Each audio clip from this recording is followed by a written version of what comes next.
Oke, assalamualaikum warahmatullahi wabarakatuh. Salam sejahtera untuk kita semua. Kita ketemu lagi di episode Momen yang mana setiap bulannya selalu ada dengan tema yang selalu berbeda-beda. Nah, sebelum saya perkenalkan narasumber kita pada Ngomen episode 18 kali ini, nggak bosen-bosennya nih buat ngingetin teman-teman untuk subscribe dulu, subscribe YouTube-nya Rumah Mentari. Karena subscribe itu gratis, yang bayar adalah kuotanya ya kan. Jangan lupa juga di-like, di-share agar ilmunya tidak berhenti di teman-teman tapi juga, bisa nyalur ke sanak saudara. Jadi jangan lupa ya, saya tunggu 1, 2, 3 subscribe ya, terima kasih. Oke, di Ngomen episode 18 kali ini, dengan judul "Akademik saja sudah cukup atau soft skill juga penting?" Nah, untuk Ngomen episode kali ini, sudah ada pakarnya, pakar psikolog industri dan organisasi, ada Pak Tius, sekaligus dosen Fakultas Psikologi Sanata Dharma Yogyakarta. Selamat malam, Pak Tius. Malam Mbak Endang, selamat malam. Iya. Iya, Sehat ya, Pak, ya? sehat, puji Tuhan sehat sehat. Sehat. Oke, Pak Tius, ini karena episode kali ini mengenai akademik saja sudah cukup atau soft skill juga penting, ini pastinya banyak mahasiswa-mahasiswa yang sudah, mengirimkan pertanyaan ke kita, Pak Tius. Mungkin Pak Tius bisa membantu, menjelaskan ya, menjawab, biar teman-teman ini terbuka nih, apakah yang dibutuhkan tuh hanya hard skill saja atau soft skill juga butuh, kayak gitu. Nah, ini ada, pertanyaan pertama, Pak, mengenai skill apa sih yang dibutuhkan kita agar bisa bersaing di dunia kerja, Pak? Nah, ini bau-baunya, mahasiswa yang tingkat akhir ya, Pak, ya, sama kayak saya. Mungkin bisa dibantu, Pak. Oke, yang dibutuhkan di dunia kerja ya, apa ya? Iya. Hmm, sebentar, saya tak pura-pura mikir dulu ya. Beneran mikir, ini pertanyaan yang sulit ya. Apa yang dibutuhkan di dunia kerja ya?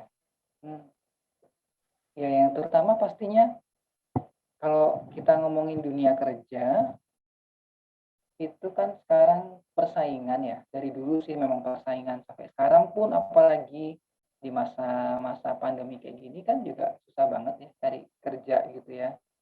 Eh, kadangkala sudah dicari pun katanya tuh industri itu katanya membutuhkan orang-orang atau sumber daya manusia gitu ya.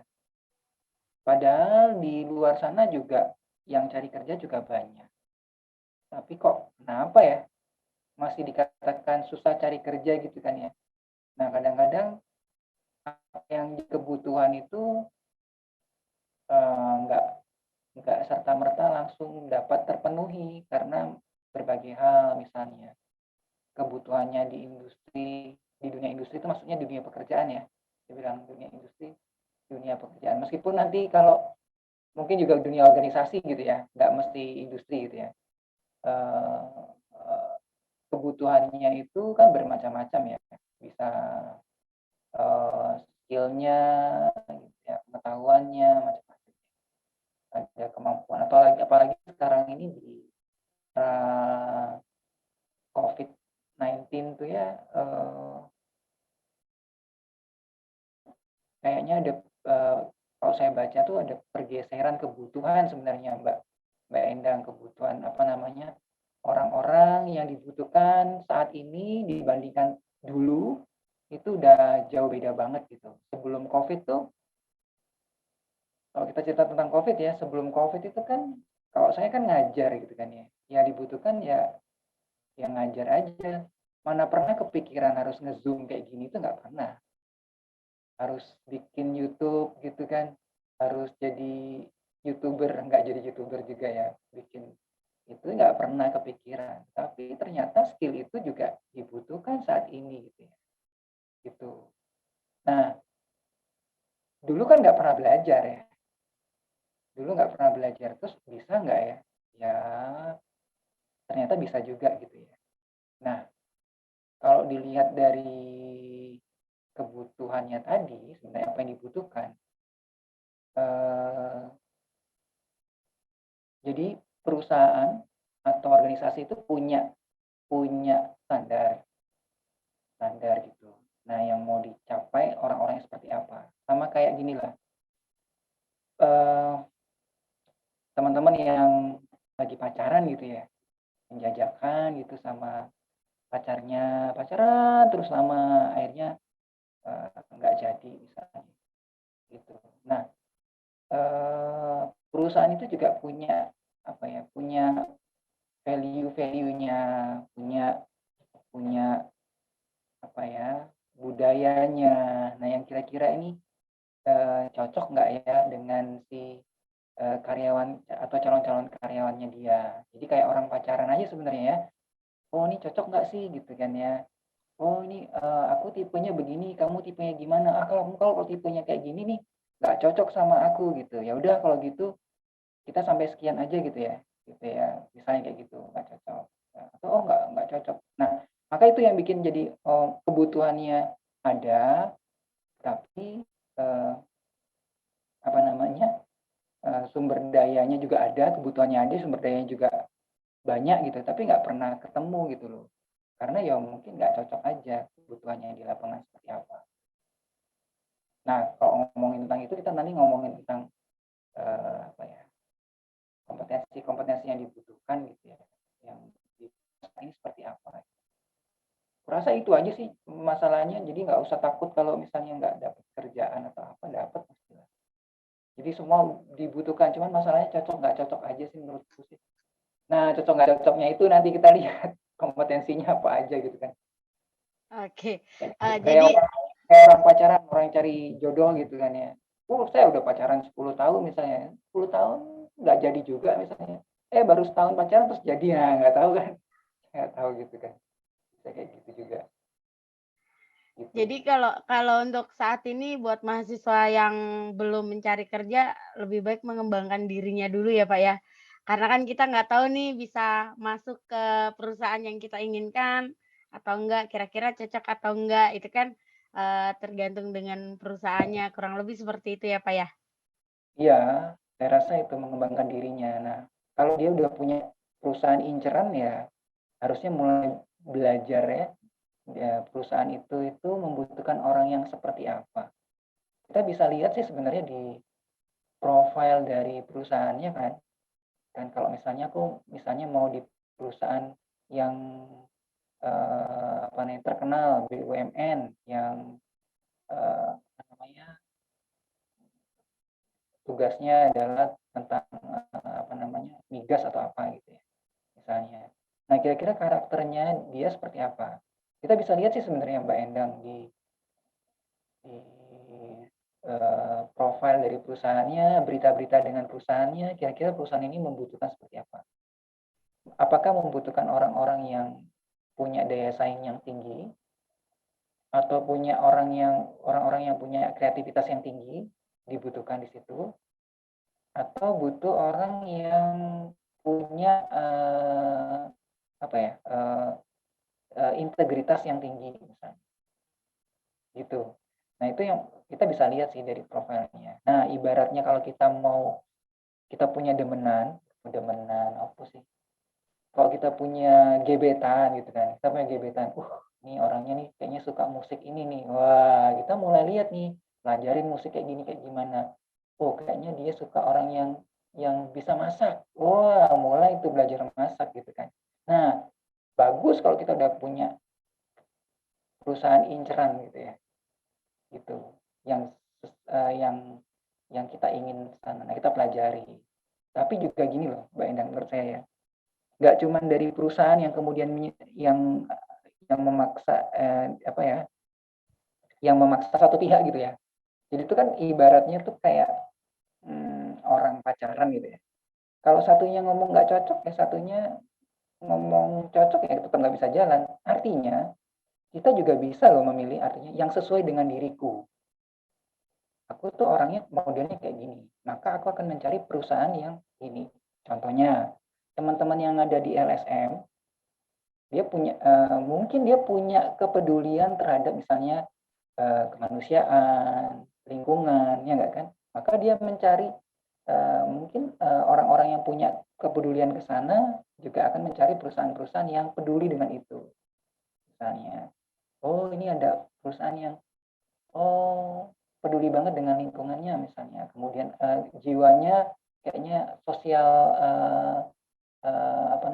jiwa sosialnya atau kepedulian terhadap lingkungannya tinggi, kayaknya cocok deh dengan nilaiku.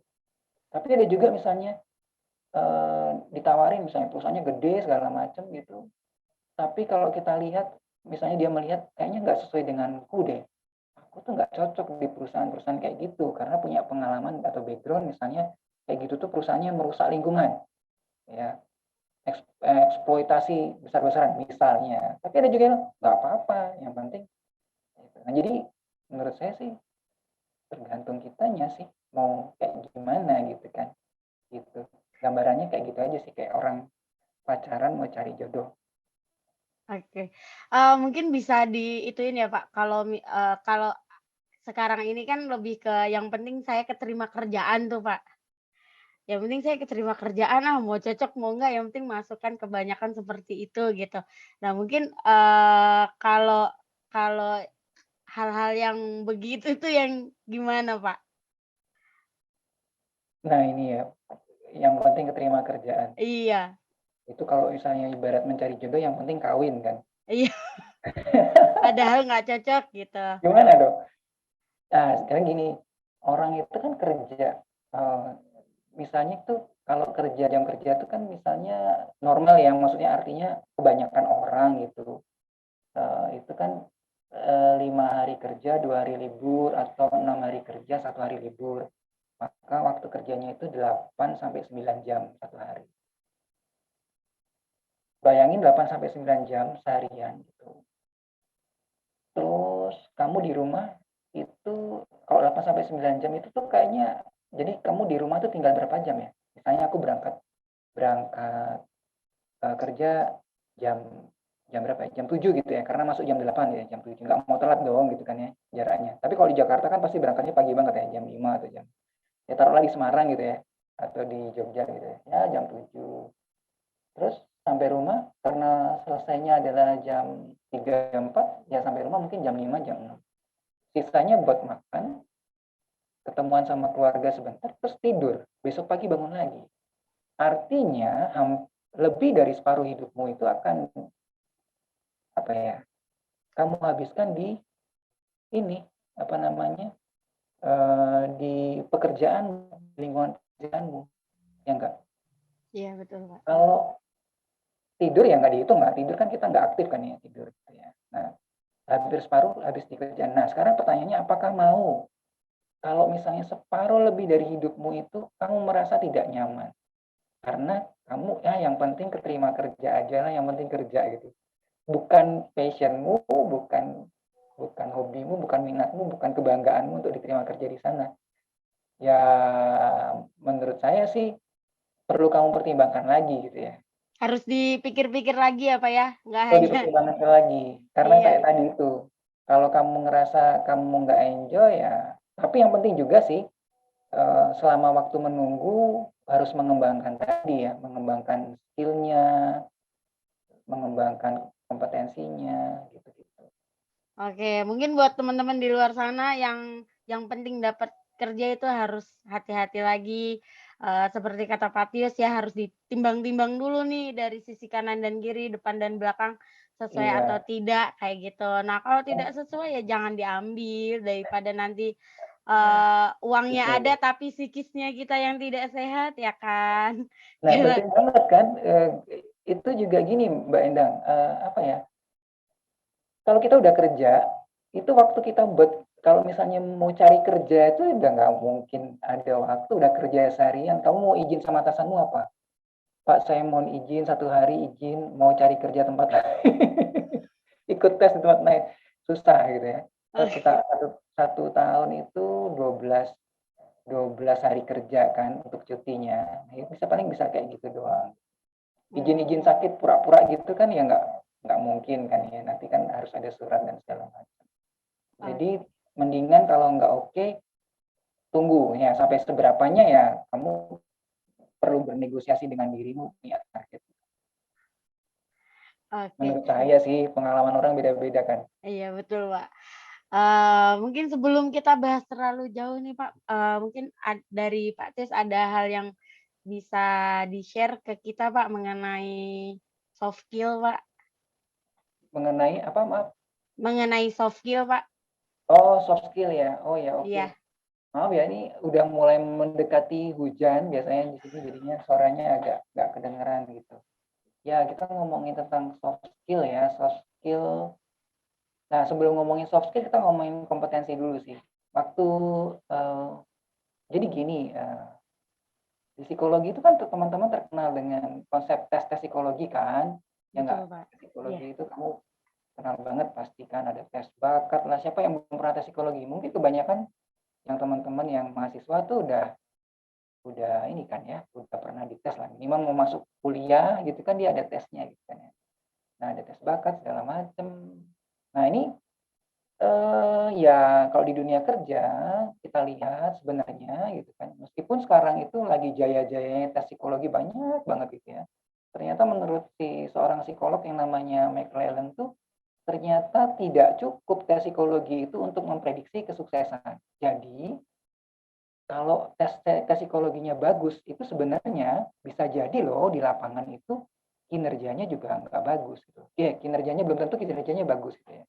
Jadi bisa jadi kinerjanya nggak bagus. Jadi itu tes psikologi itu dikritik oleh McLellan tuh ternyata nggak nggak bisa memprediksi seseorang itu punya kinerja yang bagus. Nah, maka McLellan tuh mengatakan ada konsep yang dia kenalkan yang namanya kompetensi. Ya, seperti teman-teman tahu lah, kompetensi itu kan sering didengar gitu ya, mampu segala macam. Tapi kalau dikatakan di sini kompetensi itu adalah yang berhubungan dengan pekerjaan ya, kita ngomongin kompetensi dalam pekerjaan ya, jadi biar kita ini aja. Jadi kalau kompetensi itu artinya eh, itu tuh karakteristik ya, karakteristik misalnya sifat juga bisa, skill itu bisa juga gitu yang dimiliki seseorang yang bisa memprediksi kesuksesan orang dalam bekerja. Nah, maka kalau teman-teman dengar tuh ada uji kompetensi kan. Nah, uji kompetensi itu beda dengan tes psikologi pada umumnya ya. Tes psikologi pada umumnya biasanya ngomongin tentang potensi. Nah, kalau kompetensi ini sesuatu yang sudah nyata, yang sudah terlihat ya, gitu. Maka kalau uji kompetensi mungkin nanti yang diuji adalah portofolio dan segala macam. Portofolio itu apa ya?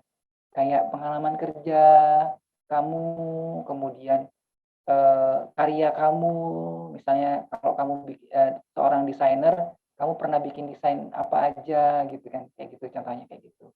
Atau karya kreatif kamu apa misalnya portofolio. Nah, kompetensi itu ada dua namanya, ada soft skill sama hard skill. Nah, untuk sederhananya, apa namanya hard skill dulu ya. Hard skill itu tuh bisa dikatakan kayak pengetahuan, kemudian skill, keterampilan gitu ya. Jadi kayak kalau kamu belajar pengetahuan di sekolah atau di kampus, pengetahuan gitu ya, itu termasuk dengan hard skill.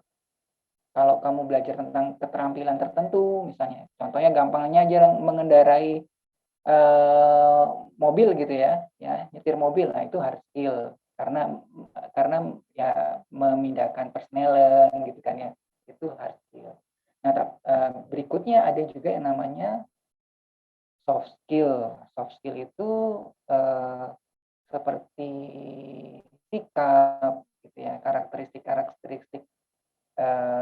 apa namanya apa ya, kepribadian juga itu termasuk dengan soft skill gitu. Nah itu eh, lebih susah dilihat. Kalau yang lebih gampang dilihat itu yang mana ya? Hard skill apa yang soft skill? Yang hard skill lebih gampang kan? Pengetahuan tuh lebih gampang dilihat di tes aja. Misalnya pengetahuan tentang apa ya? Pengetahuan tentang COVID-19. Berapa tahu dia tentang COVID-19? Di tes aja kan. Kasih soal suruh jawab. Kalau hard skill tuh ya ujian. Oh, gampang aja nih. Ujian SIM, ujian SIM. Itu kan ada ujian tertulisnya nggak?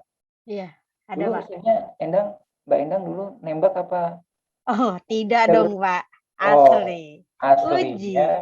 Iya, Ada 3 ujian, Pak. Uji oh, iya tertulis, apa aja tuh? uji psikologi, dan uji praktek. Wah, mantap tuh kan.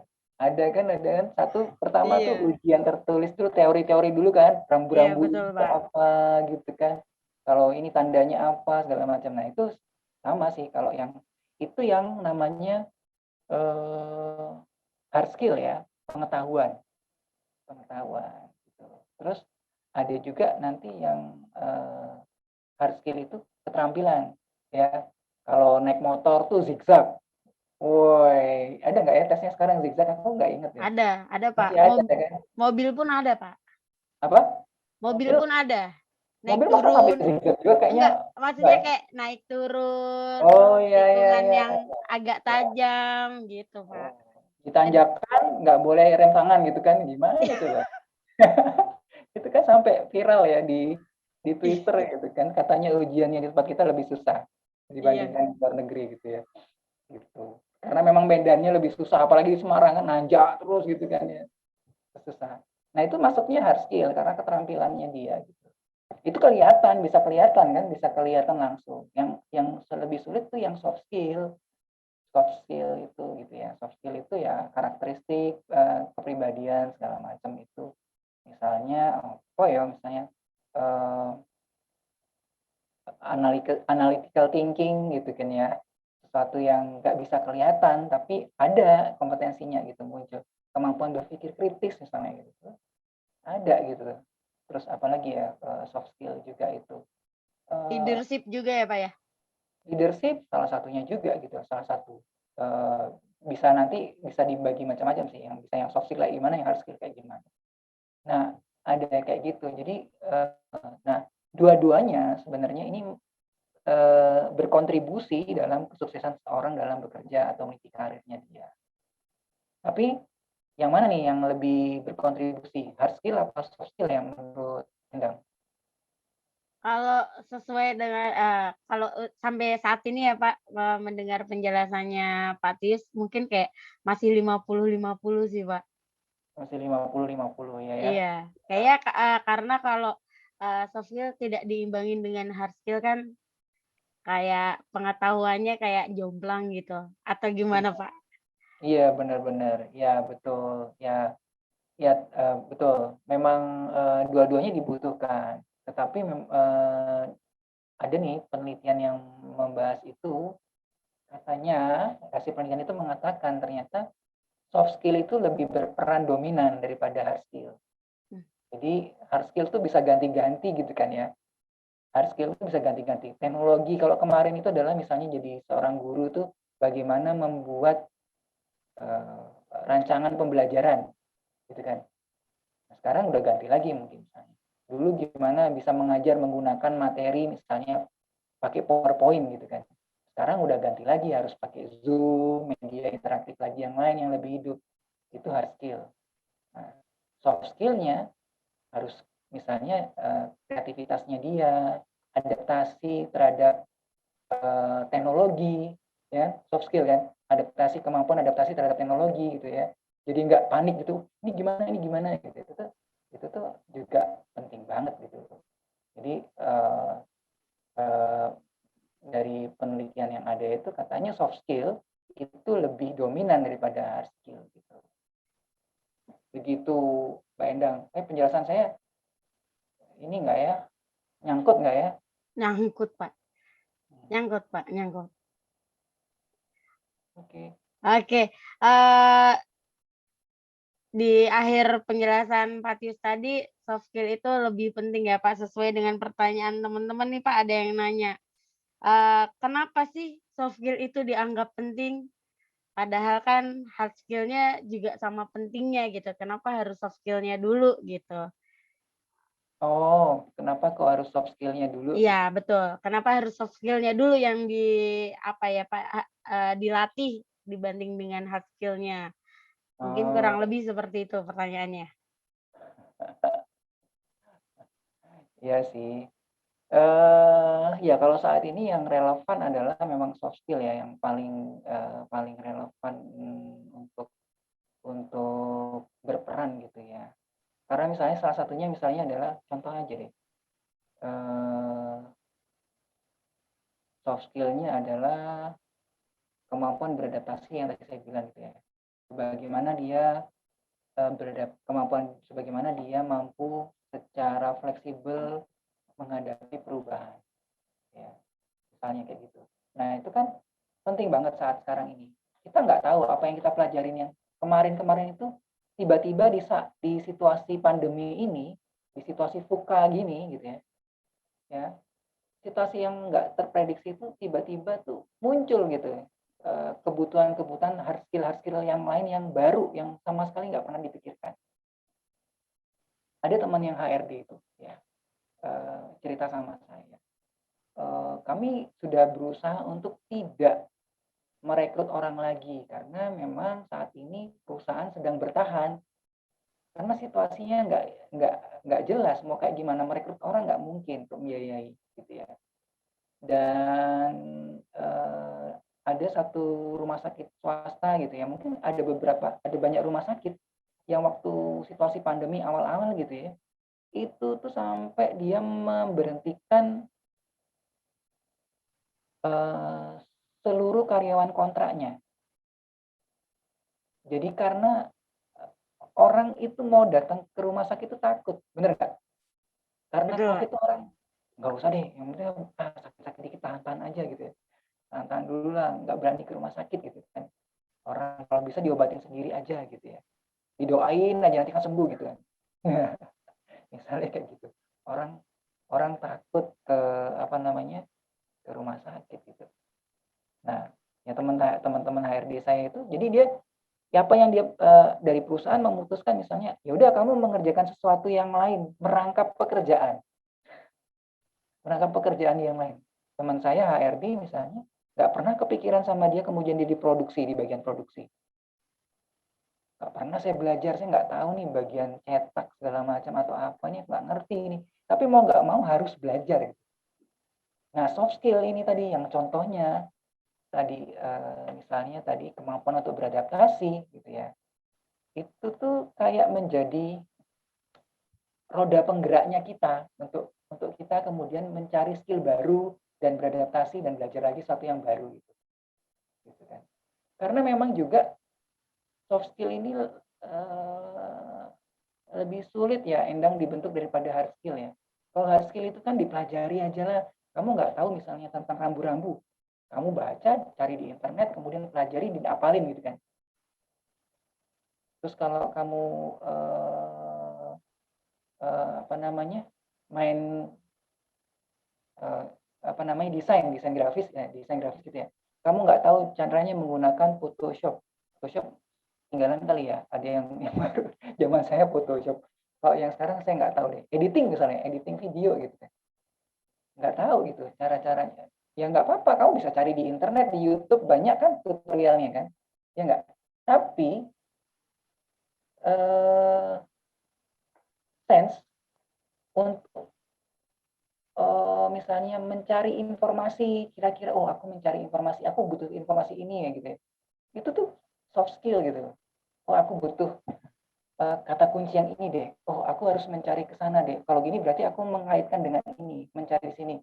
Dan kemudian ada ketekunan, ada kegigihan, itu kan soft skill gitu ya, gitu. Jadi soft skill itu memang nggak gampang dibentuk sih, lebih lebih mudah hard skill gitu, kayak gitu. Jadi kenapa kok soft skill itu penting banget daripada hard skill?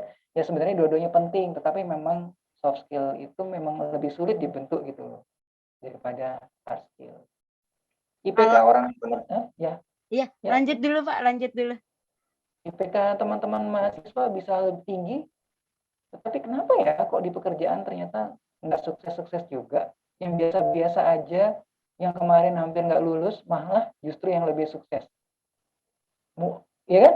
Kayak gitu kan, kita ketawa gitu, pinter banget tuh kemarin gitu, kirain jadi apa gitu, ternyata enggak gitu ya.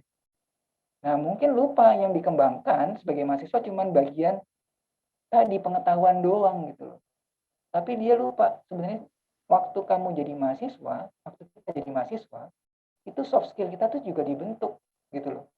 Nah, kita lupa mungkin cuman pengetahuan aja, kemudian yang keluar adalah nilai IPK yang tinggi gitu. Meskipun sekarang kalau di dunia pendidikan tuh harus ada yang namanya soft skill dan hard skill, tapi susah banget tuh soft skill tuh diajarkan cuman 1 semester, 1 kali pertemuan, susah banget gitu ya. Gitu. Pelajaran hidup ya Pak ya, soft skill itu selalu dilatih setiap hari. Iya, perlu dilatih selama kamu kuliah lah, sama ya kalau kamu sekarang semester 2 gitu ya, semester 2 ya sekarang kamu harus latihan dulu, misalnya kayak berpikir kritis gitu ya, berpikir kritis itu kan diajarinnya gimana ya di kampus di kelas diajarin kalau kamu ngomong sesuatu by data gitu kan, by data, bahkan sampai skripsi tesis itu by datanya kayak gimana, kata teori gimana gitu kan, kata teorinya begini terus kemudian hasilnya gimana. Nah, berpikir kritis gitu kan ya. Nah, itu kita butuhkan nggak cuma itu aja, critical thinking atau ya itu kita butuhkan juga untuk kehidupan kita juga sih sebenarnya. Misalnya untuk apa ya, menangkis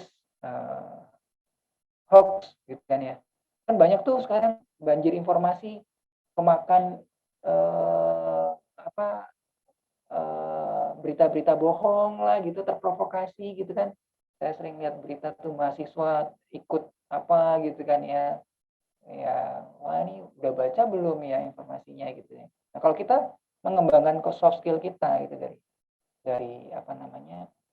Dari sekarang tuh kita belajar untuk belajar kritis gitu. Oh iya kayak gini, nggak mudah percaya dong. Kalau nggak mudah percaya maka cari literaturnya. Bener nggak tuh minyak kayu putih itu bisa mengobati apa malah mencegah COVID ya waktu itu ya, informasinya gitu kan. Eukaliptus gitu ya bisa mencegah COVID. Baca dulu dong risetnya gitu kan. Baca dulu jurnalnya bener nggak? Oh iya, oh ternyata begini nih gitu kan. Nah, disitulah apakah kita bisa belajar cuma dari 1 semester? Kayaknya sih. Apakah cuma kita belajar dari buku doang bahwa kita cuma tahu oh iya berpikir kritis itu penting gitu. Tapi bagaimana menjalaninya itu kan butuh perjumpaan dengan pengalaman hidup kita kan. Wih, bahasa perjumpaan. Ya gitulah pokoknya. Mungkin bisa dibilang kalau soft skill-nya udah oke, hard skill-nya nanti mengikuti ya Pak ya? Soft skill-nya sudah oke, hard skill-nya mengikuti. Iya. Oh, ya bisa dibilang gitu nggak sih? Ya mungkin akan lebih mudah ya, lebih mudah soft skill-nya. Nah, Lebih mudah hard skill-nya ya, yang gitu. Tapi iya. Nah, banyak hal yang mempengaruhi. nah,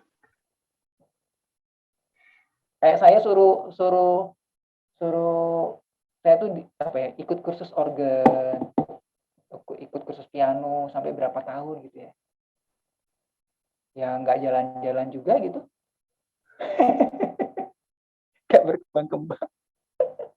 Itu soft skill-nya nggak terlatih, hard skill-nya nggak terlatih, terus ada yang namanya bakat juga nggak ada ya. Terus banyak hal itu. faktor yang mempengaruhi banyak sekali ya Pak ya? Ya banyak banget gitu. Sekarang yang bisa main musik cuma icik-icik doang gitu ya. Oke, jadi seperti itu teman-teman, akademik saja tuh nggak cukup ya untuk untuk terjun di dunia kerja, tapi soft skill itu seperti yang kata Pak Tias tadi, soft skill itu lebih susah dipelajari. Makanya teman-teman yang masih semester 1, yang masih SMA, belajarlah atau mengembangkan soft skill dari boleh tanya guru, boleh tanya orang-orang di sekitarnya gimana caranya melatih diri agar soft skill-nya ini, berkembang jadi lebih baik lagi. Oke, mungkin, pertanyaan selanjutnya, Pak, ini ada yang tanya, apakah menjadi masalah kalau hanya meningkatkan hard skill saja atau soft skill saja, jadi salah satu? Mungkin tadi sudah sedikit dijawab sama Pak Tius ya, itu akan sedikit menjomblo. Mungkin ada tambahan, Pak? Ya, tadi udah kita ini ya, ya kalau misalnya cuma salah satu doang, ibarat ibarat apa ya, saya mau mencari analogi yang tepat apa ya, ya bisa nggak Pak mengembangkan? Ya bisa, tapi mungkin untuk keberlangsungannya itu kurang kurang bisa berlanjut gitu ya.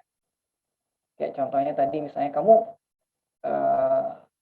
hard skill-mu tentang kemampuan desain gitu ya, kemampuan desain.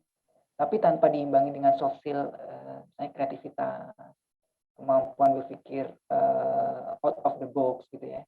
Yang desainmu gitu-gitu doang, bikin undangan dari kamu awal masuk kerja sampai besok kamu terakhir kerja tuh nggak bakal ada perubahannya gitu ya. Dengan soft skill tadi kan kamu bisa, dengan ada soft skill tadi setidaknya kamu bisa menghasilkan karya yang lebih bagus lagi, lebih kreatif lagi gitu kan ya. Desain kamu pasti kamu update juga dengan perkembangan sekarang kebutuhannya dan yang lagi ngetren seperti apa, lebih menarik. Kayak gitulah kira-kira. Karena itu banyak banget sih soft skill dan hard skill tuh mau dibilang kayak gitu. Oke. Oke, jadi seperti itu teman-teman. Nah, ini ada yang sedikit curhat nih, Pak. Saya mahasiswa semester 6, bisa dibilang mahasiswa kupu-kupu. Dan ini saya dituntut oleh orang tua untuk lulus tepat waktu. Jadi organisasi atau kegiatan yang di kampus tidak ada yang saya ikuti. Adakah saran untuk saya agar bisa mengasah soft skill saya tanpa ikut kegiatan tersebut, Pak? Oh iya, iya, kupu-kupu tuh kuliah pulang ya? Iya, bener, Pak, kuliah pulang, berangkat pagi, kuliah udah selesai, pulang gitu. Iya iya iya, kupu-kupu. Anak-anak yang itu yang baik banget gitu ya. Apalagi zaman sekarang yang mau dolan kemana mana wong Covid kok ya, di rumah aja lah. Nah, sebenarnya memang di kegiatan kemahasiswaan itu banyak banget sih peluang kita untuk mengembangkan soft skill kita gitu loh.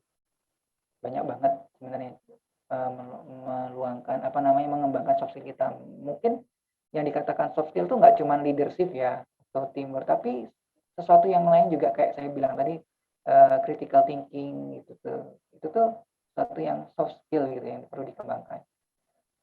Kalau saya nggak ikut itu terus gimana cara saya mengembangkan? Ya apa dulu, tergantung dulu soft skill-nya apa.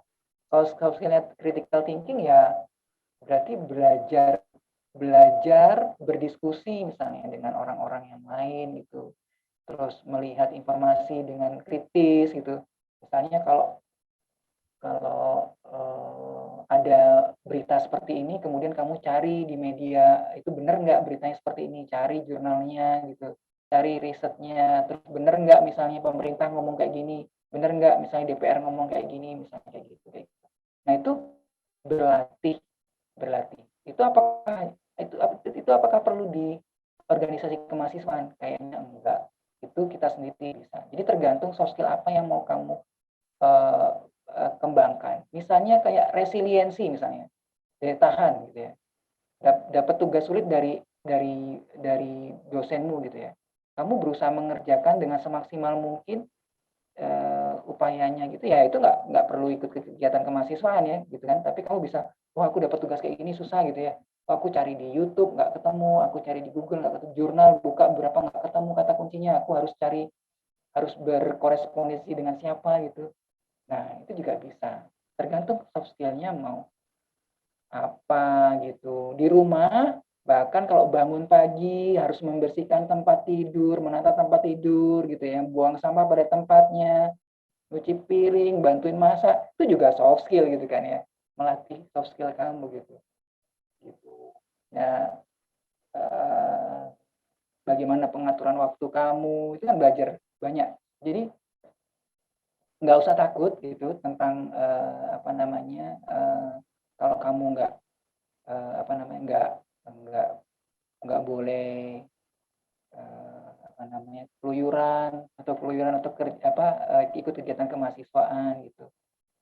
masih banyak soft skill yang bisa kamu kembangkan. Nah, memang tapi ada beberapa soft skill yang perlu perjumpaan dengan orang lain gitu ya. Nah, itu bisalah negosiasi sama orang tua. Mungkin saat ini kamu lihat yang misalnya, oh bisa pakai Zoom, bisa ketemu pakai Zoom, atau kan sekarang zamannya ini ya, lebih canggih ya. Mau pakai metaverse sekarang kan, wow pakai VR gitu. Sekarang udah mau zaman sana loh, nggak zaman kayak zaman dengan Mbak Kiki dulu tuh cuma SMS-an ya Mbak ya. Itu pun cuma milih yang anu ya, berapa karakter gitu ya, biar gratis ya. Tua banget. Zaman saya ding bukan Mbak Kiki masih muda. Kayak gitu. Jadi banyak hal, banyak tempat sih di kampung, di rumah, terus membaca gitu ya. Terus di di Zoom gitu banyak kan kelompok-kelompok gitu kan, Telegram tuh juga banyak. Jangan nontonin cuman gosip-gosip doang, Twitter yang trending topik siapa nih, oh K-pop-nya siapa misalnya.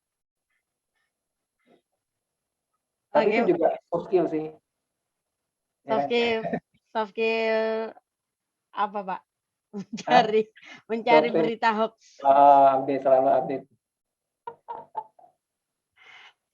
Oke, mungkin, kembali ke niat ya, Pak, ya, mau ingin mengembangkan soft skill-nya atau tidak. Karena kalau seperti kata Pak Tius tadi, soft skill bisa dipelajari di mana saja, di rumah bisa, di organisasi juga bisa, di kampus bisa, di mana-mana bisa, kalau nggak ada niat ya nggak akan bisa, gitu ya, Pak, ya?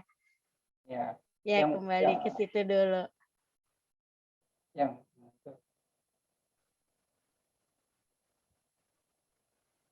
Oke, oke, untuk pertanyaan selanjutnya nih, Pak, masih berhubungan, gimana sih caranya biar soft skill kita ini meningkat? oh, gimana caranya kalau supaya soft skill-nya meningkat? Ya, ya jelas pasti dilatih kan ya. Iya Soft skill-nya itu meningkat yang jelas dilatih gitu ya. Dilatihnya gimana? Ya soft skill itu nggak gampang lagi-lagi. Nggak cuman kayak belajar sistem kebut semalam, besok mau ujian sekarang belajar itu nggak bisa kayak gitu.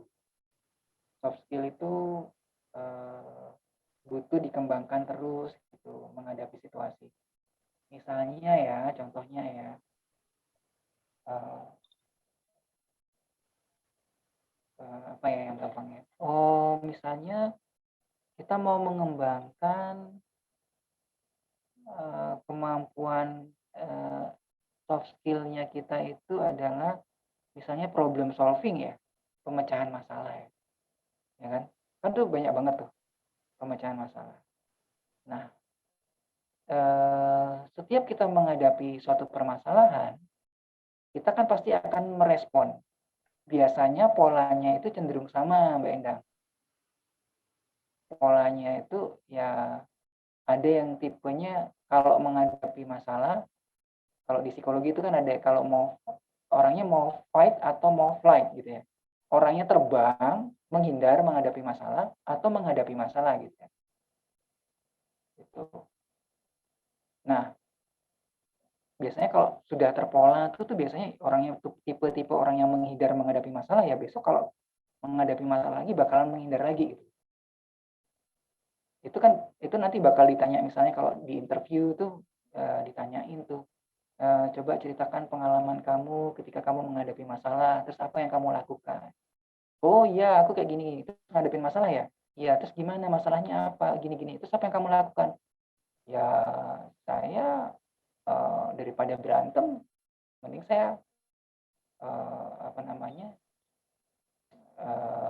mencari ini aja apa namanya mencari teman lain suruh untuk mengatasi atau mencari atasan saya untuk mengatasi permasalahan.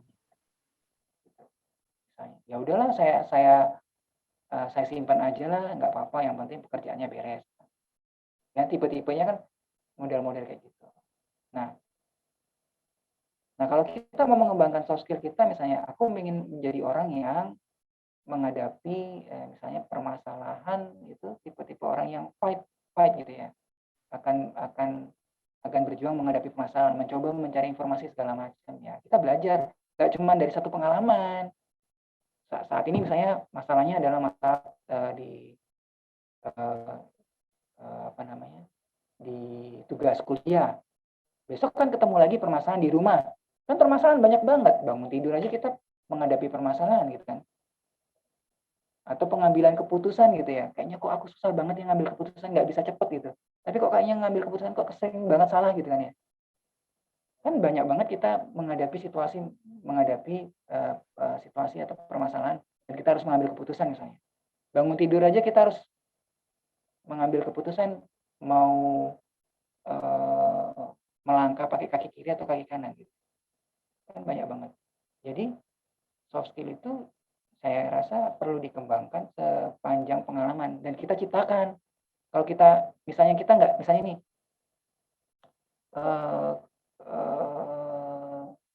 apa ya, nggak cuman kita itu menunggu soft skill itu datang menghampiri kita, paham nggak ya maksudnya? Peristiwanya itu tunggu, wah ini nih peristiwa nih soft skill gitu ya, baru datang, wah waktu aku untuk mengembangkan. Tapi kita menciptakan sendiri itu.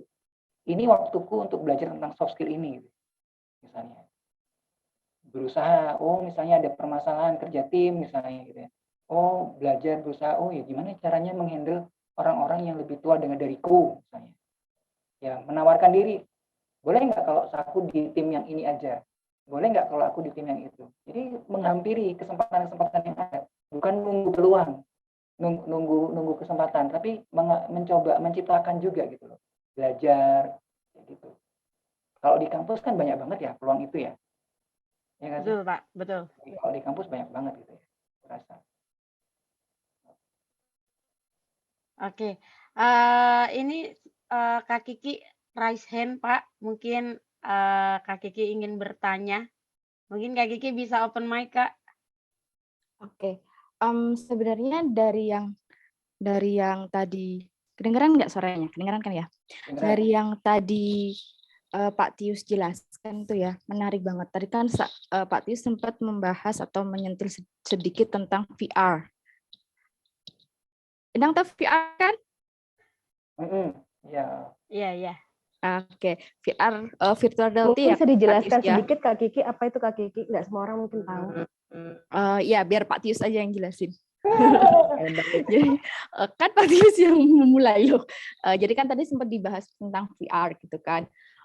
Itu kan berarti kaitannya nanti arahnya juga kita menghadapi masa di mana mulai terjadi adanya kecerdasan baru ya, artificial intelligence kan. Nah, kalau dari pandangan Pak Tius sendiri nih, bagaimana sih buat teman-teman khususnya mahasiswa lah, paling tidak harus menyiapkan diri bahwa entah 10 tahun lagi, entah 5 tahun lagi itu akan ada yang namanya artificial intelligence, di mana beberapa hal yang bisa digantikan dengan mesin gitu kan.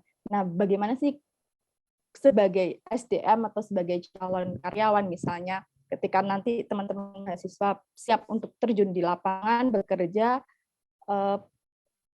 punya resiliensi juga gitu ketika menghadapi yang ternyata dunia itu nggak kayak kemarin-kemarin, nggak segampang yang kemarin-kemarin, karena pasti banyak yang harus diadaptasi gitu kan, banyak yang harus dipelajari juga gitu, dan beberapa hal yang mungkin di luar dari kecerdasan artinya adalah hal-hal yang mungkin bisa digantikan dengan entah mesin, entah robot gitu. Nah, seperti itu. Sebenarnya kan itu juga membutuhkan daya adaptasi juga, dan daya adaptasi itu kan juga suatu soft skill yang mungkin nggak semua orang bisa gitu. Dan menurut saya juga, apalagi mahasiswa zaman sekarang ya, maksudnya artinya teman-teman mahasiswa di sini, justru kadangkala teknologi itu membuat mereka mudah tetapi jadi terlena gitu.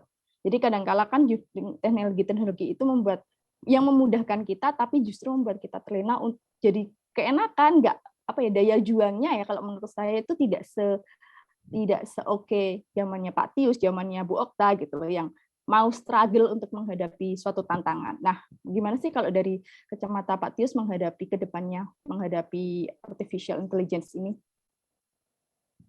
Ya, artificial intelligence ya, nggak bisa dipungkirin kayaknya ya bakalan ke arah sana kan sih. Saya psikologi gitu kan nanti mau menggunakan AI gitu kan ya. Nah, AI atau artificial intelligence. Kita punya data gitu ya.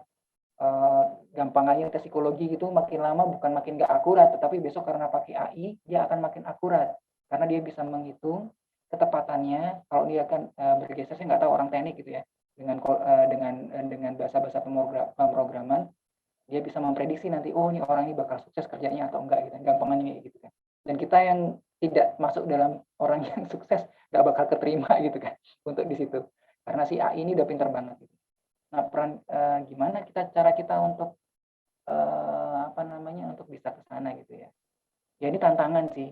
Kalau kita sebatas pengguna teknologi aja, kurasa sih kita bakal ketinggalan gitu ya. Kayak Mbak Kiki tadi bilang kita penghamba teknologi, terima teknologi aja gitu ya. Tapi kita harus bisa juga melihat peluang-peluang dan juga punya kemampuan namanya continuous learning sih menurutku. Pertama continuous learning, belajar terus gitu. Ke depan ini mau seperti apa? Siap-siap loh besok kalau kita misalnya metaverse ada gitu, mungkin saya juga harus siap-siap, jangan-jangan besok belajarnya pakai virtual reality gitu kan. Saya di rumah gitu kan, woi mahasiswa saya secara virtual gitu, saya bisa bikin virtual badan saya yang maco gitu ya. Kan nggak tahu, tapi mungkin orang Indonesia sudah mau bikin loh metaverse yang Indonesia itu tuh kayak gimana gitu ya. Sultan kemarin juga bukan Sultan ya, di Jogja itu kan ya Sultan lah istilahnya, keraton gitu ya. Keraton tuh udah dia bingung tuh, ada yang jual virtualnya di luar gitu, lapaknya gitu ya, tempatnya mau dibeli atau enggak. Kalau enggak dibeli nanti bakal dimiliki orang lain gitu. Nah menurutku kemampuan tadi misalnya continuous learning itu kita butuhkan untuk belajar terus menerus gitu. Nggak cuman oh ya puas dengan saat ini aja, tapi oh ya ada sesuatu yang baru, haus lagi. Nah terutama dengan teknologi itu Mbak Kiki, teknologi itu kayaknya sekarang itu dekat banget kan, dan itu penting banget itu. Kalau kayak zaman saya tuh ya susah lah itu ya. Kalau sekarang tuh kayaknya anak baru lahir aja sekarang udah ngerti gitu. Anak saya tuh ya 3 tahun tuh ya, saya nggak pernah ajarin pakai bahasa Inggris gitu ya. Sekolahnya di Santo YouTube, bukan Santo Yusuf ya, Santo YouTube. Tadi siang dia tidur, dia bangun tuh dalam mimpinya, maksudnya ngelindur gitu ya, bangun tidur. Dia ngomongnya bahasa Inggris. Like this, papi, like this. Bingung saya sama maminya. Mimpi aja bahasa Inggris nih anak gitu kan ya. Dan dia terampil sekali menggunakan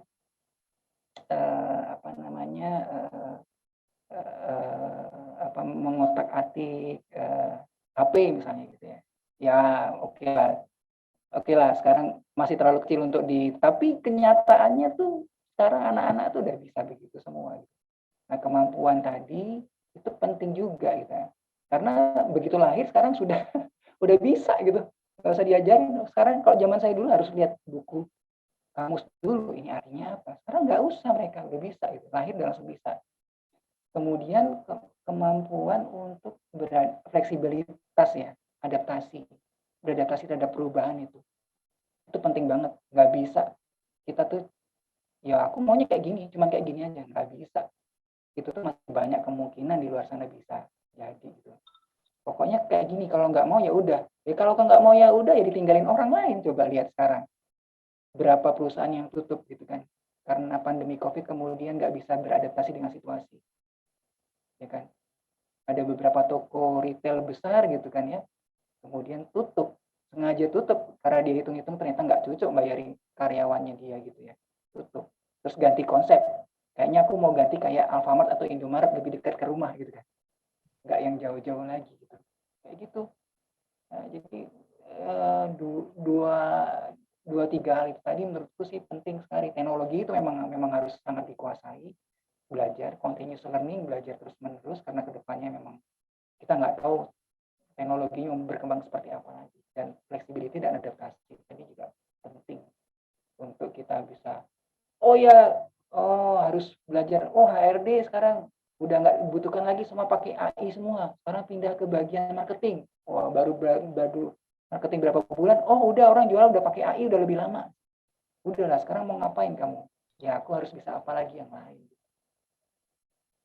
Kalau melihat ke depan semakin ngeri ya persaingannya, tetapi semakin optimis bahwa hidupnya harusnya lebih sejahtera gitu kan ya, lebih mudah, lebih enak gitu. Ya semoga diberi kesehatan. Amin. Di besok ke depannya kayak gimana, saya mau tahu sih Indonesia dengan virtual kayak gimana besok ngajar di kelas pakai virtual reality. Keren kan? Oke, ini pertanyaan lanjutan Pak dari Bu Okta. Pak Tius izin tanya, ada individu lebih suka menghindari masalah, khususnya masalah pribadi. Apakah bisa terdampak pada pekerjaannya, Pak? Oh, Gokta nih. Iya, oke. Ini aku jawabnya kayak gimana ya, Gokta nih? Gokta nih soalnya kepala psikolognya di sini. Wah, dan iya. Tidak ada kaitannya ya, Pak Tius. Ya, pastinya itu ya. Ini Jadi gini Pak Tius, saya ya mungkin ini rada aneh ya, bagi orang rada aneh, tapi bagi saya kebetulan saya sedang membaca novel dan juga salah satu series Indonesia, mungkin sudah tahu ya itu ya. Terus karena saya penasaran dengan novel apa apa ya, true story ya, di mana dia itu suka menghindari masalah pribadi khususnya, tapi kok dia bisa sukses gitu loh dalam pekerjaannya. Nah, saya ingin bertanya sama Pak Tius, apakah orang dengan suka menghindar dengan permasalahan masa pribadinya, itu akan berdampak pada masalah dia di luar juga, atau ada orang yang mungkin oke nih, dia di luar pekerjaan dia bisa berhasil, tapi itu bagian kepribadinya dia nggak oke. Mungkin bisa dijelaskan sedikit pada saya, Pak Tius. iya.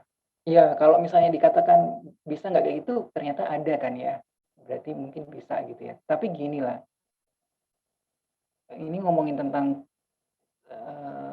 kalau kita tuh dihadapi dengan situasi sosial tuh kita kadang-kala menggunakan yang namanya topeng, ya nggak sih? Topeng tuh bahasa, sebentar saya mencoba menyederhanakan. Kita tuh kayaknya pengen tampil yang baik-baik nggak sih di depan orang gitu kan. Itu tuh saya tuh pencitraan gitu. Pencitraan aku tuh pengen dikenal dengan orang yang ramah, yang rame, supel kayak gitu tuh. Kalau di dunia psikologi namanya topeng gitu. Yang kita tampilkan, ya, ya benar nggak? Nanti kalau salah saya di ini, yang kita tampilkan keluar, yang pengen dilihat orang lain tuh namanya topeng gitu ya. Saya sederhanakan dengan bahasa kayak gitu. Tetapi ada situasi pribadi kita yang bisa kita muncul gitu ya, itu dalam situasi yang penuh dengan tekanan misalnya. Kalau ngomongin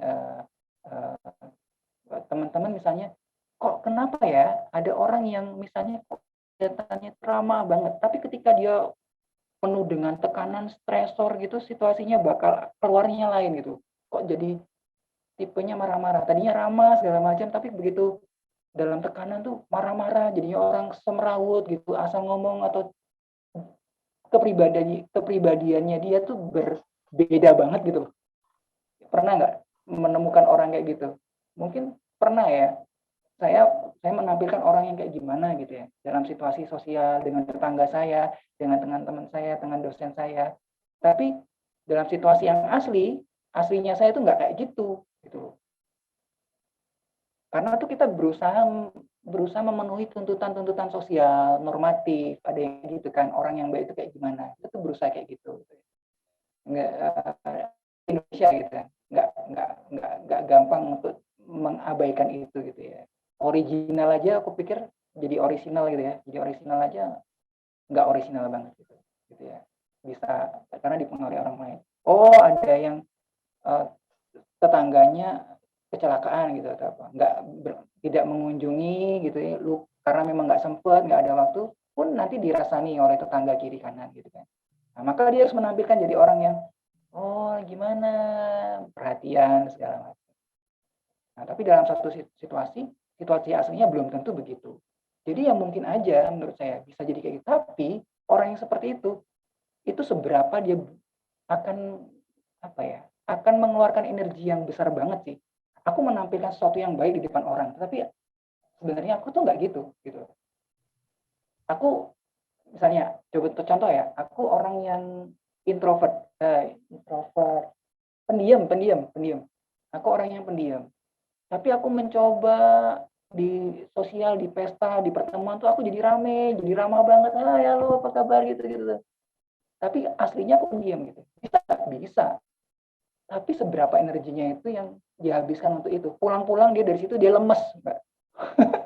Karena dia nggak menjadi dirinya dia gitu loh.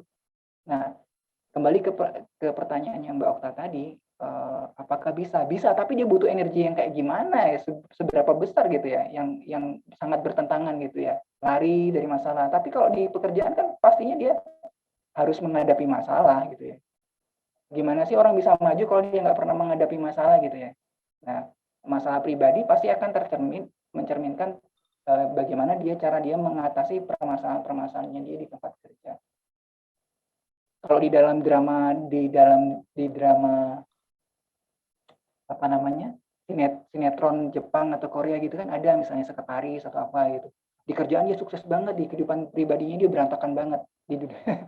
Di pekerjaan rapi, terstruktur segala macam gitu kan. Dia menyimpan dokumen segala macam bagus banget gitu. Tapi di kehidupannya dia semrawut. Kecapean dia. Karena ya udah aslinya dia ya semrawut gitu. Dia nggak punya energi. Kalau dia nggak melatih kepribadiannya dia untuk kayak gitu ya nggak akan berkembang, munculnya gitu-gitu aja. Rasa nggak tahu jawab apa enggak ya Mbak Okta ya.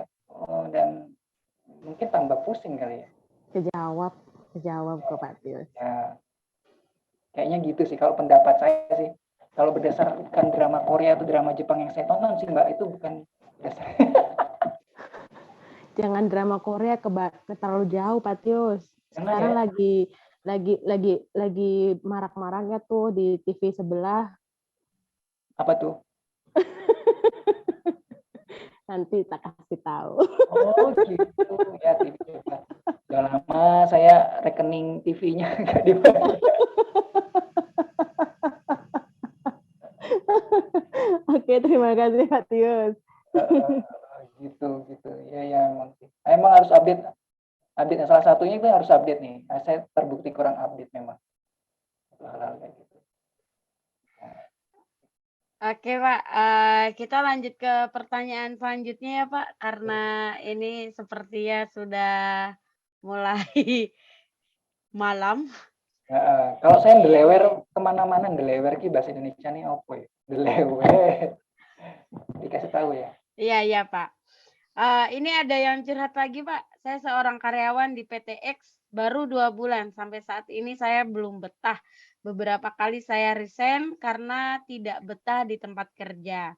Sudah berusaha untuk beradaptasi tapi belum berhasil.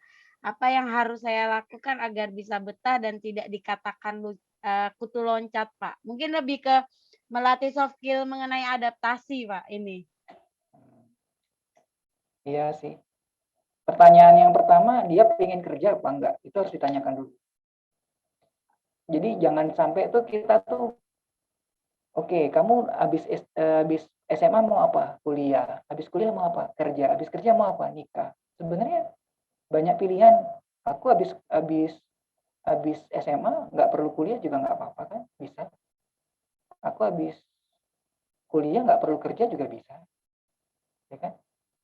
Aku habis kuliah kerja nggak nikah juga nggak apa-apa, gitu kan maksudnya. Nah yang perlu dicari tahu, nah dia butuh nggak atau dia perlu nggak kerja, apakah memang harus kerja, itu yang pertama ditanya. Oke, iya gitu. Nah ditanya dulu dia mau kerjanya yang mau seperti apa. Ketika kita resign dari satu tempat ke tempat yang lain, itu pasti ada alasan yang pribadi kita tahu sih.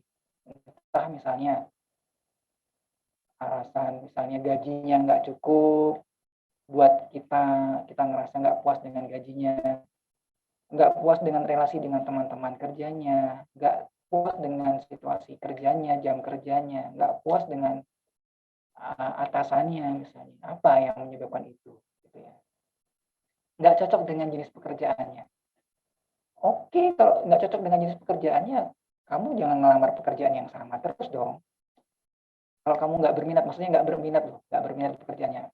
Banyak loh teman-teman yang di pendidikan gitu, dia nggak mau jadi guru, ya kan?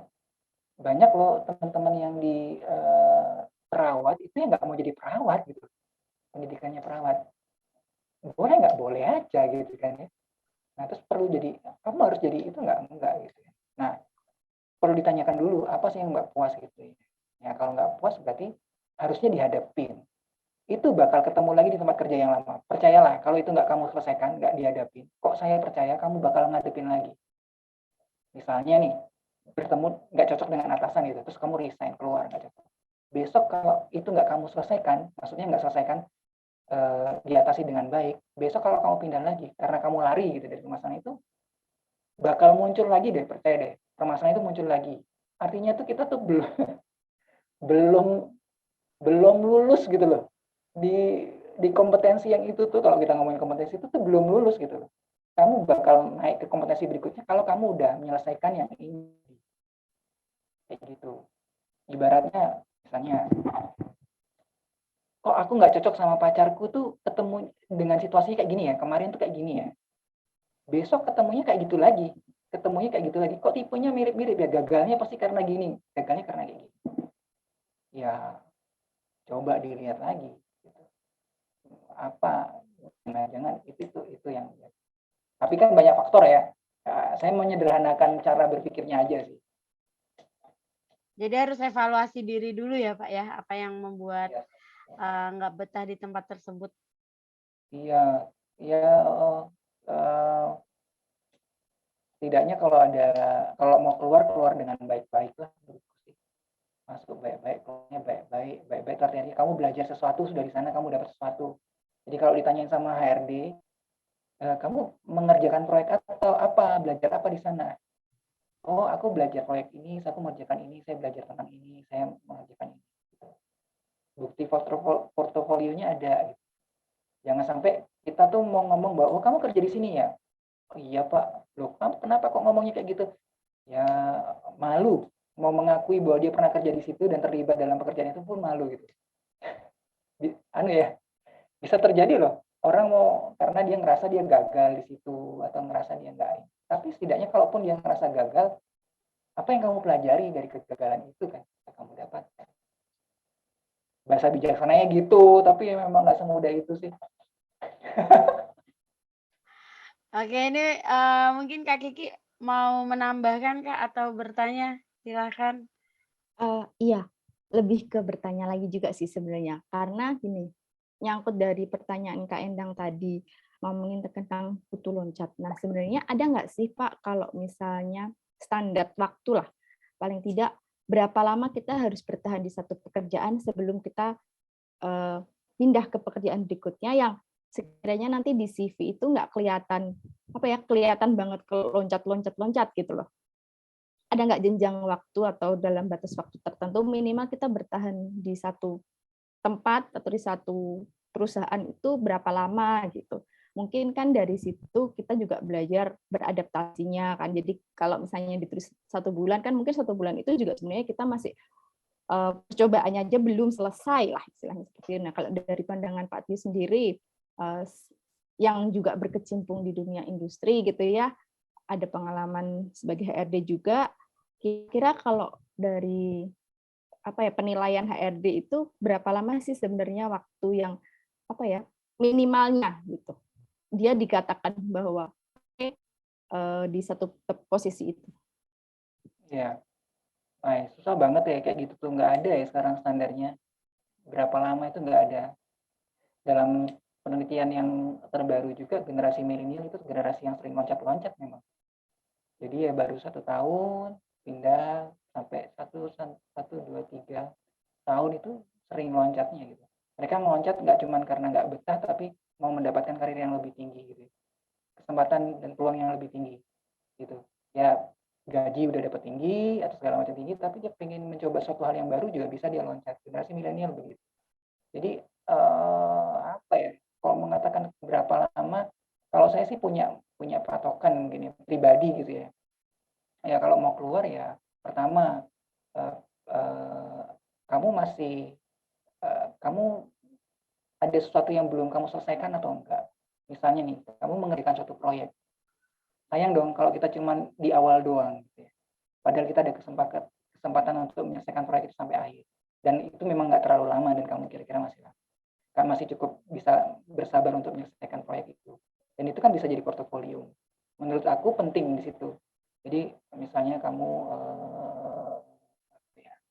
mengerjakan suatu desain gitu ya. Kamu baru mengerjakan di awalnya doang gitu ya, belum sampai terakhir, belum sampai mengawasi, belum sampai jadi gitu kan rasanya ada sesuatu yang kurang lengkap kamu pelajari.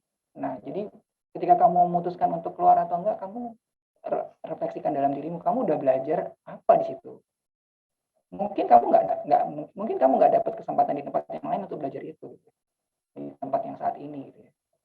Maka menurut saya sih kalau ada proyek ya proyek itu sampai selesai baru kamu misalnya resign.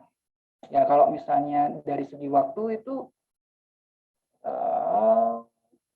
tahun itu batas minimal banget kali ya orang untuk kemudian oh ya udah setahun udah cukup gitu ya untuk keluar lagi. Karena kalau misalnya terlalu sebentar gitu kan ya gitu ya Mbak Kiki, seperti yang Mbak Kiki tadi bilang, terus akhirnya bilang wah ini orang nggak tahan tekanan nih, baru dikasih pekerjaan sebentar udah lari gitu kan. Gitu. Tapi juga kalau terlalu lama juga nggak sehat. Kalau kamu nggak betah di sana, kamu udah bertahun-tahun, 2, 3 tahun, 4 tahun di sana, terus kamu udah ngomong sama temanmu, aku sebenarnya mau keluar. Ngomong sama lagi temanmu yang sana, aku sebenarnya mau keluar. Tapi nggak keluar-keluar juga gitu. Setiap hari sambat terus ya, ngeluh terus gitu ya. Entah gajinya lah, entah atasannya, entah tempat kerjanya, entah sistem kerjanya. Ampun, kamu meracuni diri kamu sendiri dan itu nanti akan mempengaruhi hidup kamu. Kemungkinan hidup kamu juga gak bakal bahagia karena sebagian besar hidup kamu itu di tempat kerjamu gitu loh.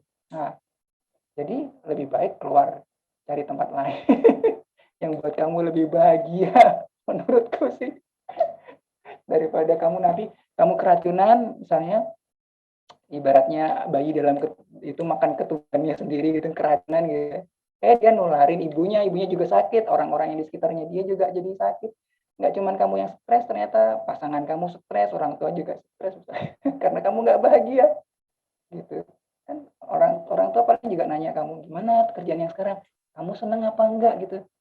Jarang sih ada yang nanyain itu, gimana gajinya, kamu seneng apa enggak, yang penting kamu seneng bahagia enggak di pekerjaan yang sekarang. Seneng kok Pak, gini, oh ya. Terus baru gimana gajinya, cocok enggak? Ya udah apa-apa lah, baru belajar ini ya gitu kan. Itu sih jadi kalau mendingan nggak cocok udah lo keluar aja lah kalau udah terlalu lama loh ya. Tapi jangan kadang-kadang tuh nggak berani keluar juga sih karena nggak pede tadi. Terlalu nyaman juga bisa. Terlalu nyaman tapi protes terus gimana tuh ya Mbak Kiki ya?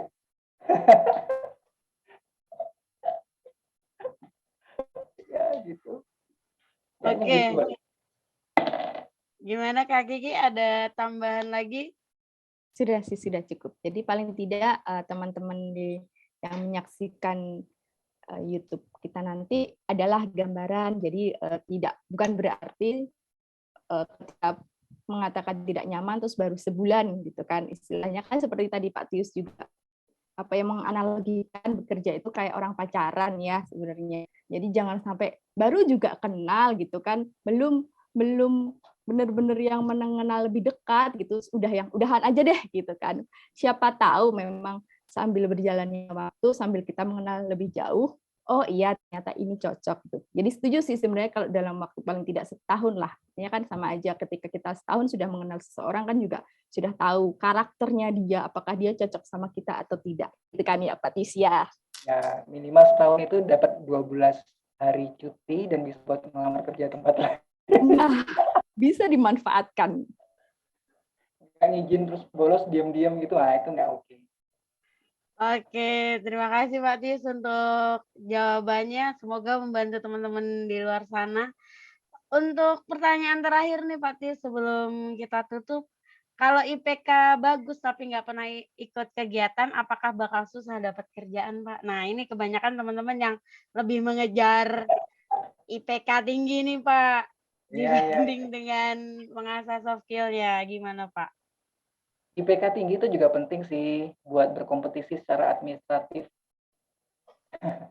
Secara administratif, ya kalau syaratnya IPK minimal 3,2 atau 3,5.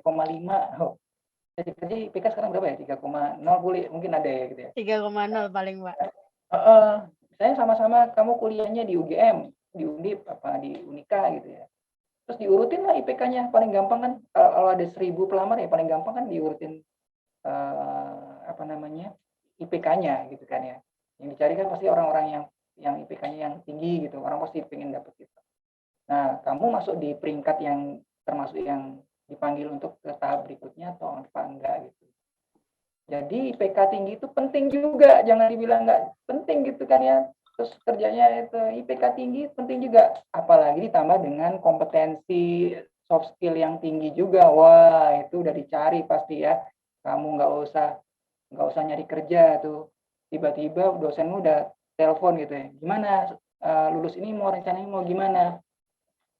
Mau kerja Pak? Oh ya mau kerja. Gimana?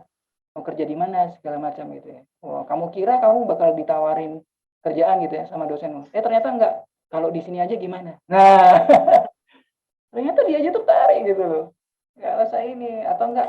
Gue nggak pengen pindah. Iki aku ono tawaran di ada yang nyari ini bagus nih wis pindah ning kono wae. Kok bahasa Jawa maaf ya. Pindah di sana aja misalnya gitu ya. Itu ya IPK tuh penting gitu untuk secara menunjukkan kamu itu apa namanya benar-benar apa enggak kompetensi juga kan IPK. Tapi diimbangi lagi dengan terus kalau misalnya ada teman-teman yang oh nggak penting IPK, nah, itu pembelaan aja itu. Wah, saya juga dulu waktu mahasiswa tuh juga bisa membela diri. Oh nggak penting, yang penting itu itunya itu ya. Ya oke, tapi sampai sejauh mana gitu ya. Terus jangan kemudian kalau misalnya diperlakukan tidak adil oleh dosenmu gitu ya, nilainya jelek, terus teman-temanmu dapat nilai yang bagus, padahal kamu yang kerja keras gitu kan ya. Ya kamu harus berani protes dong, speak up dong gitu kan ya. Pak ini kan saya yang ngerjain sama jangan terus oh nggak penting lah terserah lah yang orang lain mau dapat nilai berapa nggak penting yang penting aku yang ngerjain aku tahu aku yang ngerjain kemudian aku dapat kompetensinya nggak bisa begitu salah satu kompetensi soft skillnya juga harus kamu memperjuangkan yang namanya kebenaran kan memperjuangkan apa yang udah jadi usaha kamu toh itu Jadi penting mau IPK tinggi, mau rendah, sama-sama pentingnya harus diimbangi dengan soft skill ya, Pak, ya? iya iya kita sama-sama dengan soft skill tapi Jadi kalau yang udah rendah banget ya udah kamu harus mengembangkan di soft skill iya, jadi kalau IPK-nya aja nih udah yang udah tinggi tapi soft skill-nya belum dikembangkan, ya ayolah teman-teman kita kembangkan sebelum yes, terlambat ya kan. Tapi kalau apalagi iya, tapi kalau IPK-nya yang sudah rendah, seperti kata Pak Tius, berarti soft skill-mu yang harus dikuatkan. ya, oke, soft skill-nya harus dikuatkan, betul. Banyak Iya, teman-teman yang kayak gitu. Ya, teman-teman kemarin kan juga tahu kan, ada yang secara akademik tidak terlalu cemerlang, biasa-biasa aja, mungkin cenderung tidak sukses, tapi ternyata dia mengembangkan sisi lain gitu. Dia belajar loh ketika dimarahin sama dosen pembimbing akademiknya, sama pembimbing skripsinya, dia belajar bangun dari kesedihannya dia misalnya. Dia belajar menghadapi keterbatasannya yang dia bisa, terus dia bisa ngerjain skripsi dan kemudian lulus misalnya. Itu soft skill gitu. nggak, nggak semua orang bisa. Gitu. oke. Terima kasih Pak Tius, ternyata kita udah 1 jam lebih nih Pak Tius. Ngobrolnya seru banget, mungkin next day kita bisa ngobrol lagi dengan tema yang berbeda Pak Tius. Thank you Mbak Endang dan Mbak Kiki sama Bu Okta ya atas kesempatannya boleh diberi kesempatan untuk bisa ngobrol di sini gitu ya. Udah lama nggak ketemu gitu. bisa diberi kesempatan. Aku yang terima kasih sebenarnya boleh ngobrol bareng-bareng teman-teman di Rumah Matahari gitu. Oke, Ya, mungkin kasih untuk jadi ini Mbak. Pak Tius ada close statement sebelum kita akhiri, Pak. Closing statement ya? Iya. Apa ya? Aku nggak nyiapin closing statement. Ya tadi sudah kayaknya dari awal sampai akhir ya, aku rasa itu aja. Dan tetap semangat untuk belajar terus, nggak pernah berhenti. Dan jangan mudah puas, terus berusaha dan belajar terus. Dan saya mendoakan untuk kita semua sehat, kemudian semangat dan optimis menghadapi entah besok seperti apa. Semoga Omikronnya juga melandai ya, karena naik lagi kan ya. Dan sehingga kita bisa jumpa lagi nanti ya, teman-teman. Oke, terima kasih Pak Tius. Buat teman-teman di luar sana, perlu digarisbawahi bahwasanya akademik aja nggak cukup, semuanya harus diimbangi oleh soft skill biar kita bisa perang di dunia kerja. Buat mahasiswa yang belum bekerja ya kan, kita siapkan dari sekarang. Teman-teman yang masih SMA juga kita harus persiapkan juga dari sekarang. Jangan sampai kita terlambat jadinya malah mengeluh, ya dulu nggak begini, ya dulu nggak begitu. Itu malah racun kepada diri sendiri kalau kata Pak Tius seperti itu. Terima kasih Pak Tius untuk waktunya. Sama-sama Mbak Endang, Mbak Iya, Kiki, dan Pokta. Terima kasih waktunya. iya, dan tidak bosan-bosannya lagi buat teman-teman jangan lupa di-subscribe, di-like, dan di-share ke teman-teman yang lain biar ilmunya berkah, ya nggak? Oke, terima kasih Pak Tius, Bu Okta, dan Kak Kiki. Sampai jumpa di Ngomen episode ke-19 di bulan Februari. Terima kasih. Thank you.